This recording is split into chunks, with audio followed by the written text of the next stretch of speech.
Ek dink ons een kind slaap nou al en die ander een is bietjie skaam. Maar die groter kinders sal nou met bietjie help. Wat gaan nou hier aan? Tannie Hetty het 'n vreeslike mooi sê ding oor hierdie wat hier aangaan. Of wat ook hierby kan aanlas. Kan ek maar vir hulle sê wat sê Tannie Hetty altyd? Kan ek maar. Tannie Hetty het 'n beleid. Sy sê, dis beter om in jou bed te lê en na die kerk te verlang, as om in die kerk te sit en na jou bed te verlang. Dis groot wysheid daai, né? Ons moet liewerster wakker wees in die kerk, né? Ons moet nie na ons bedjies verlang. Maar goed, dis amper dieselfde storie, maar wat gaan nou hier aan? Kan die kinders nou vir my sê, wat gaan hier aan? Dit lyk vir my soos mense wat in die bed is om te slaap. Dit lyk vir my een slaap, maar lyk vir my een slaap nie so lekker nie. Ek wonder hoekom slaap daai een nie so lekker nie. Wie van julle dink, wat gaan nou daar aan?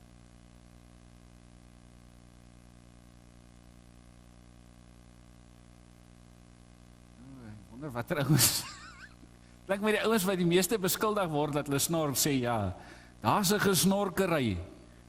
Ja, ek hoef seker nou nie te vra wie snork almal nie. Ja, my vrou is nog baie vinnig om my te wys. Ek snork ook, né? Maar slaap is nogal belangrik. En ons moet nogal genoeg slaap kry, veral kinders moet genoeg slaap kry. 'n Laerskoolkind moet dan so ten minste 9 ure slaap. En 'n hoërskoolkind 8 ure. Dis nogal 'n moeilike enetjie daai. Maar hoekom moet ons so baie slaap as ons kinders is? Wat is die voordele? Dis nogal interessant. Jy groei beter hoe meer jy slaap. Dink nou nie altyd so lekker reg nie, maar is in jou slaap wat jou liggaam groeihormone afskei, sodat jy beter kan groei. Slaap help ook vir jou immuniteitsstelsel, dat jy nie so maklik siek word. En hier is nogal iets wat vir my interessant was. Slaap help jou om te onthou wat jy geleer het. So Dirkie, moenie te veel leer, jy moet bietjie slaap ook hoor. Ek dink jy gaan dit mooi doen, né? Ja. Maar die ouens wat nou al in die hoërskool is en die studente sal weet, jy kan deur die nag leer en daai volgende oggend dan weet jy niks. Dood eenvoudig, jou brein het nie kans gekry om die goed mooi te bære sodat jy dit weer kan kry. So jy moet so bietjie slaap ook, nie net heeltyd leer.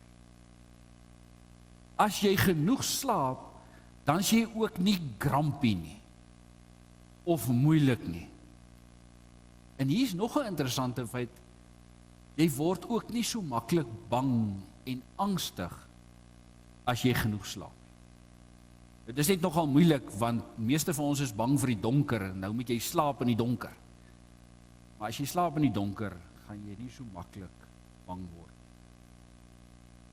Die laaste ding wat hulle sê is, as jy genoeg slaap, dan word jy nie maklik oorgewig nie. Duidelik moet ek 'n bietjie meer slaap. 'n Paar ander ouens wat ook maar 'n bietjie meer moet slaap. God wil hê dat ons moet rus, sodat ons alles wat hy vir ons gegee het, beter kan geniet. En dis ook waaroor vanoggend se preek so bietjie gaan, so min of meer gaan. Vanoggend se preek gaan dan meer spesifiek, dat ons tot rus moet kom by die Here. Want ons as groot mense raak ook maar 'n bietjie bang. Ons raak gespanne. Ons spartel maar in die lewe. Maar ons moet ook tot rus kom. Ons het nou baie ouer mense in ons kerk. Ouer mense weet ek, hulle grootste vrees raak nou hulle kinders. Is hulle grootste bekommernis. die Here wil hê en vir ons vanoggend uitnooi om tot rus te kom by hom. En ons gaan nou lees uit die Hebreërsbrief uit, wat maar altyd 'n bietjie van 'n moeilike brief is, want dit is geskryf spesifiek vir Jode en ons is nie Jode nie.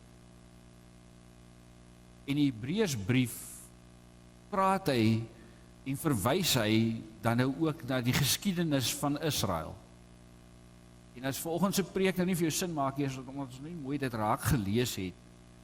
Hy verwys eintlik na 3 gebeure in die geskiedenis van Israel, en ek sal soos ons dit lees net gou vir julle wys. Hy verwys na die gebeure in die paradys. Hy verwys na die gebeure in die uittog in die woestyn en na die land Kanaan toe.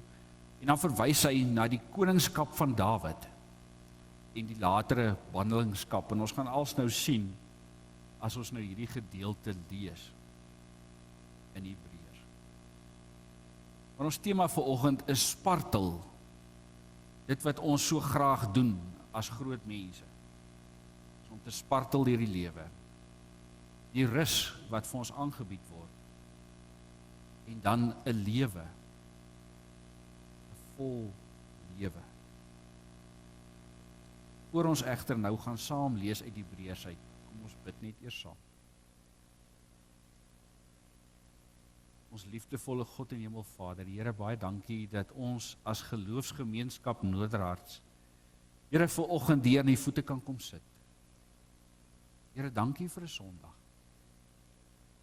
Dankie vir 'n dag in ons lewensritme waar U ons tot stilstand bring. Here, waar ons na U toe kan kom.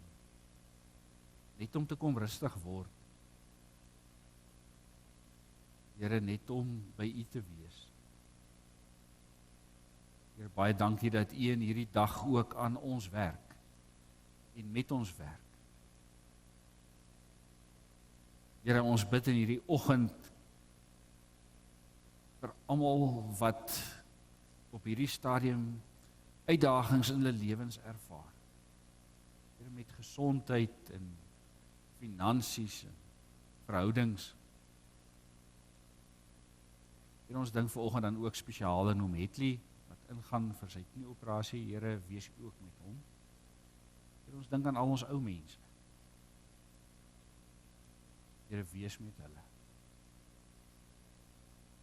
Here, ons is ook vanoggend opgewonde saam met almal wat opgewonde is.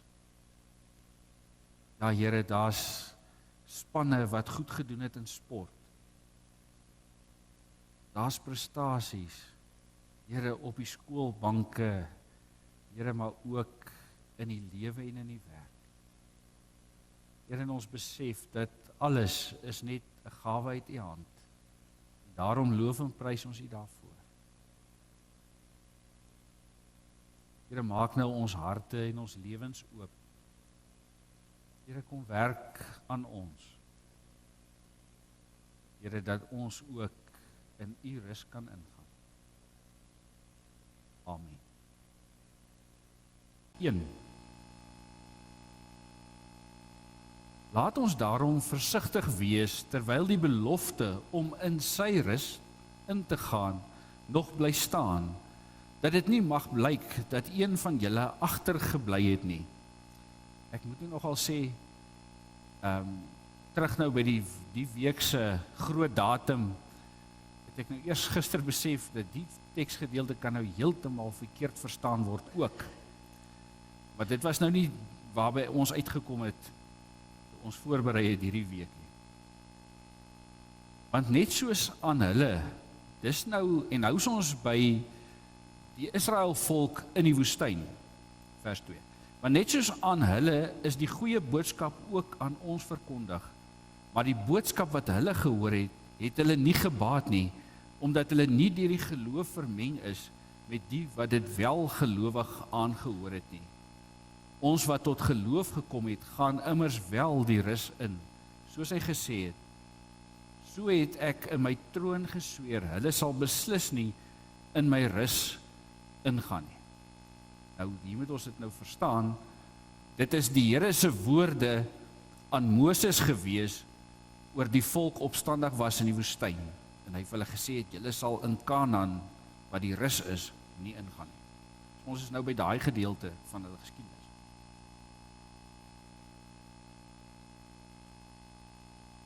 Al was God se werke reeds van die grondlegging van die wêreld afgehandel.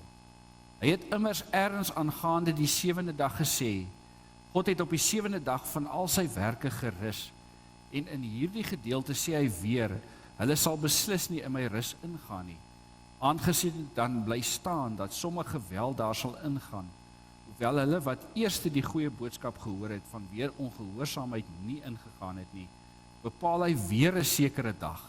Dit is vandag, wanneer hy baie later, soos hierbo reeds genoem deur Dawid sê, en nou is ons weer by Dawid, Psalm 9:95. Vandag, as julle sy stem hoor, moenie julle harte verhard nie. As Josua, nou is ons weer terug by die woestyn, hulle dan tot rus gebring het, sou hy nie gepraat het van 'n ander dag daarna nie.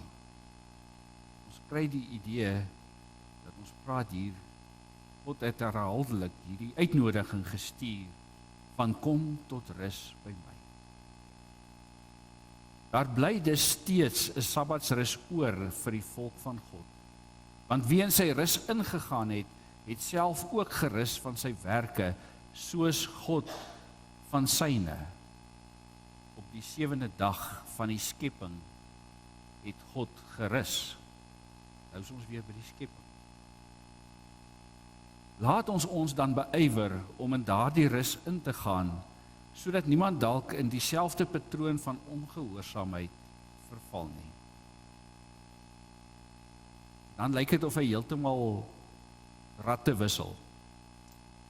Want die woord van God is lewend en kragtig en skerper as enige tweesnydende swaard. Dit dring deur tot by die raakpunt tussen siel en gees, tussen gewrig en murg, en beoordeel die hart se voornemens en gedagtes. Ja, niks wat geskape is vir hom verborge nie, maar alles is oop en bloot voor sy oë, hom teenoor wie ons moet verantwoord. Dit klink nou nogal erg complicated. Kom ons maak dit daarom so bietjie makliker. Die Hebreërskrywer is besig om vir die Jode, en ons weet nie presies waar hulle was nie, te skryf, maar ons weet hulle was onder erge verdrukking. Die lewe was nie vir hulle maklik nie.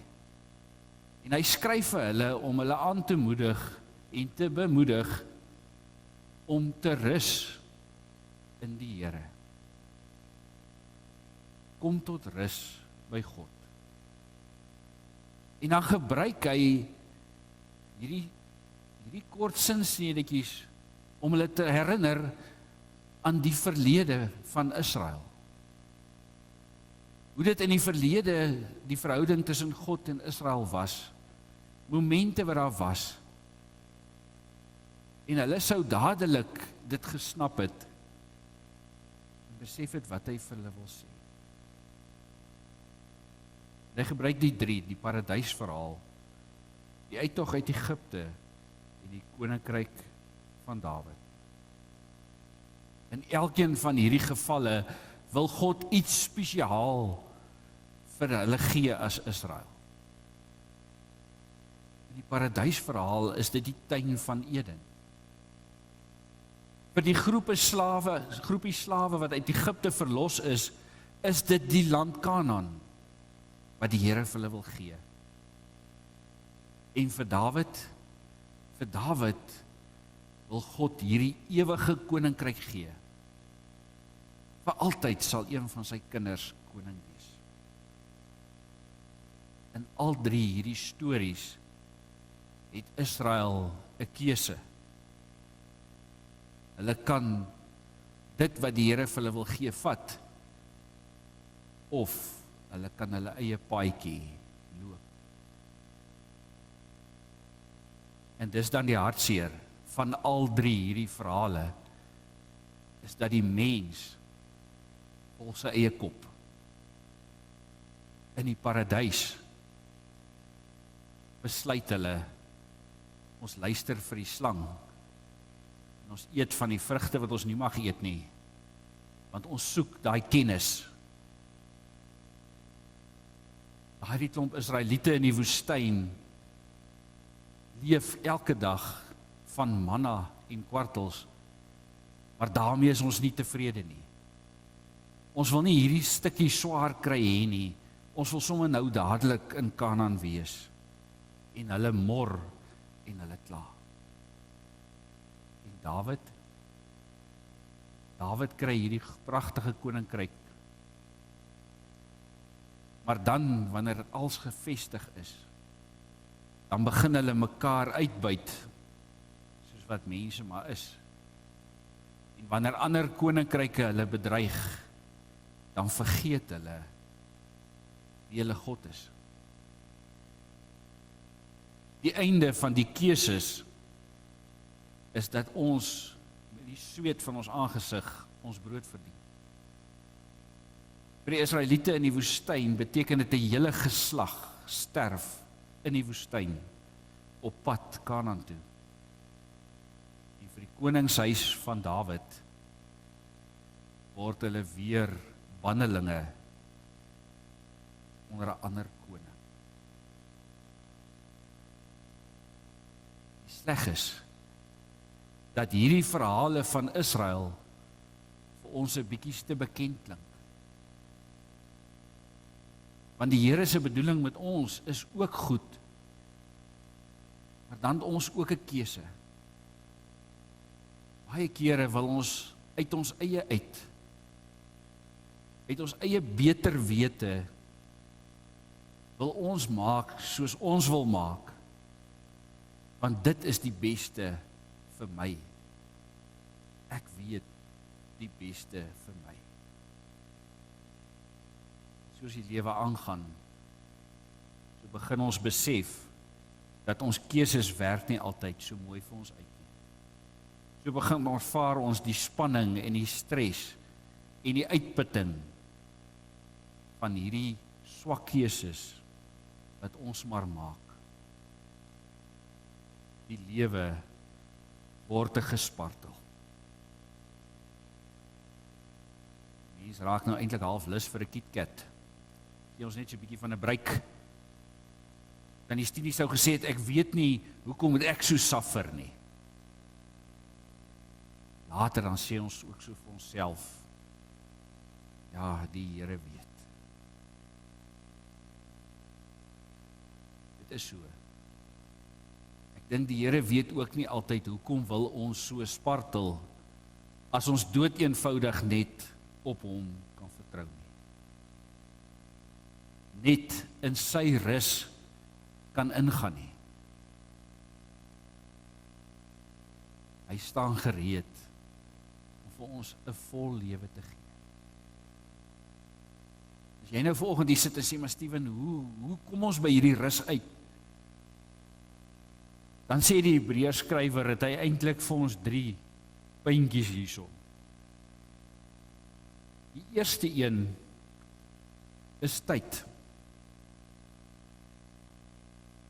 Ten minste eenmal 'n week moet ons breek met ons gespartel en by die Here kom sit.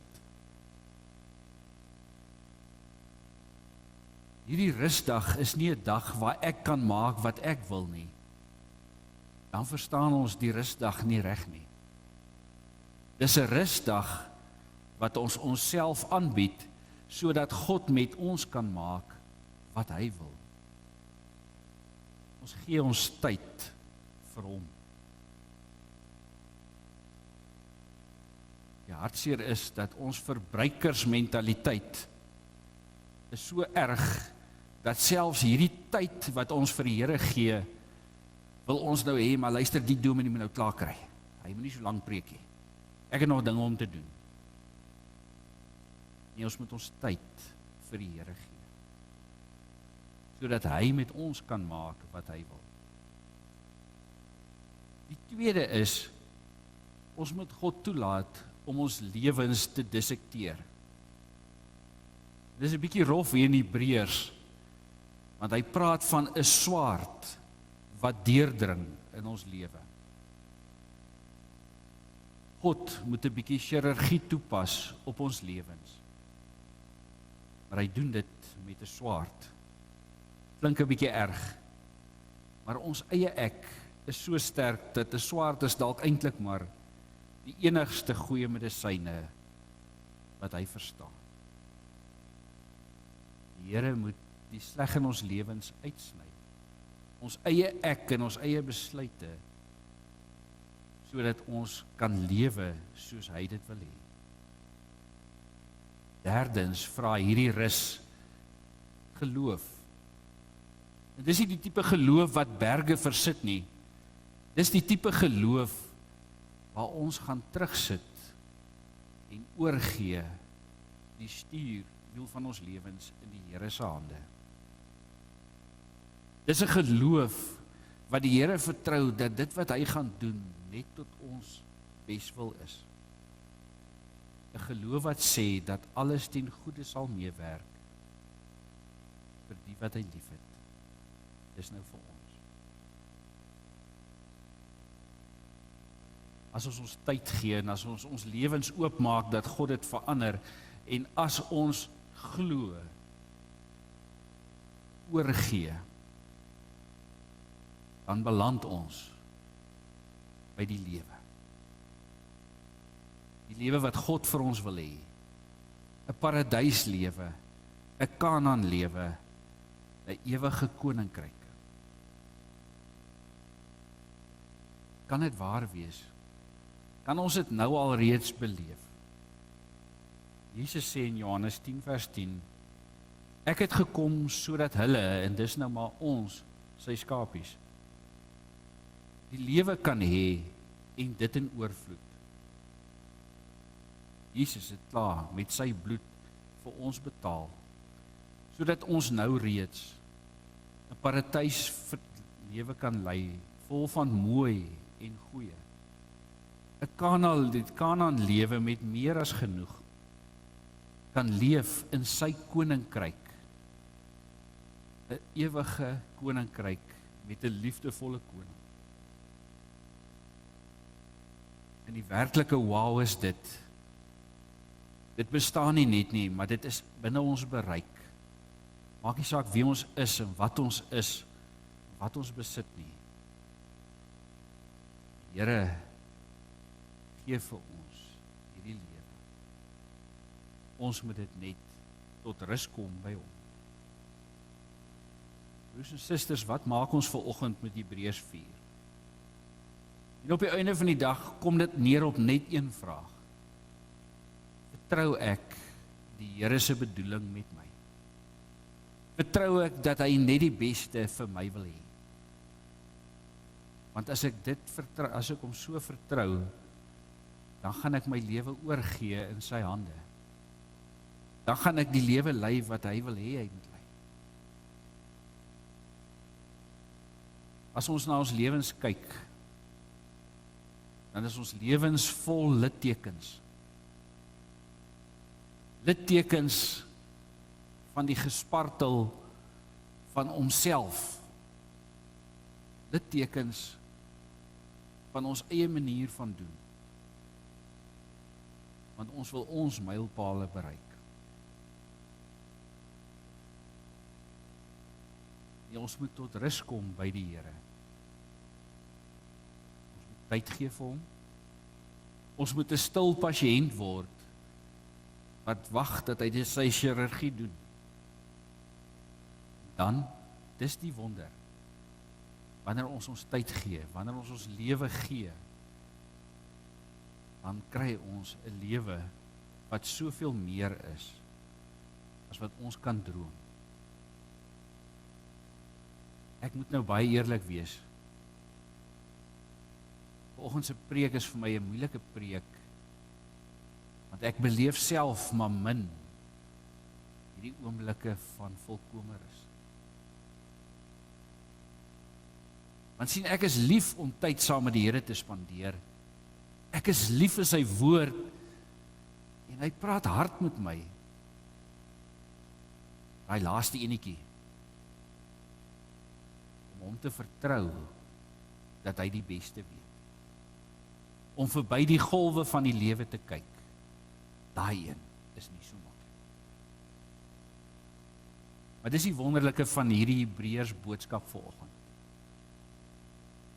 Jesus wou gehad het dat Adam en Eva in die paradys tot rus moes kom. Hulle het maar gesukkel. Hy wou gehad het die Israeliete moes by Kanaan uitkom, maar hulle het maar dwars gedraai. Die Here wou vir Israel 'n volk maak waarin al die volke geseën word. Maar hulle wou dit ook maar nie hoor nie. Dan kom die Hebreërs skrywer en dan sê hy, maar daar's nog vandag. Dis die wonder dat ons elke dag in die Here se vrede en sy rus kan ingaan. Hou op spartel. Kom tot rus by die Here. As jy jou broer en suster sien spartel, herinner hulle aan die rus. En hopelik doen hulle dieselfde ook vir jou. Wanneer hulle sien jy spartel, herinner hulle jou. Jy kan rus. Daar bly dus steeds 'n sabbatsrus oor vir die volk van God. Amen.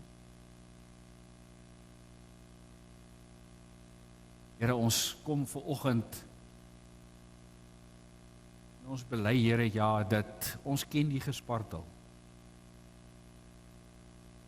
Here, en ons weet van u rus. Here, ons weet van tyd en ons weet van u woord en ons weet, Here, van geloof. Here, maar u doen. Dis moeilik. Here, want ons leef in 'n stikkende wêreld. Here, maar as ons nie spook en spartel, gaan ons nêrens kom nie. Here, maar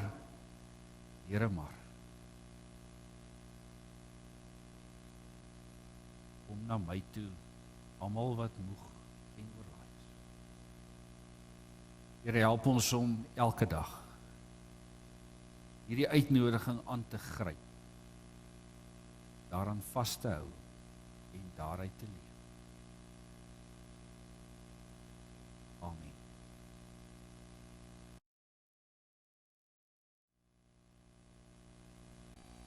Mag ons rus kry, mag ons hierdie week die lewe leef wat die Hemelse Vader vir ons wil gee. Mag ons die geloof hê om dit wat Jesus Christus vir ons verwerf het in besit te neem. En mag die Heilige Gees ons lewens deurboor met sy lewende woord.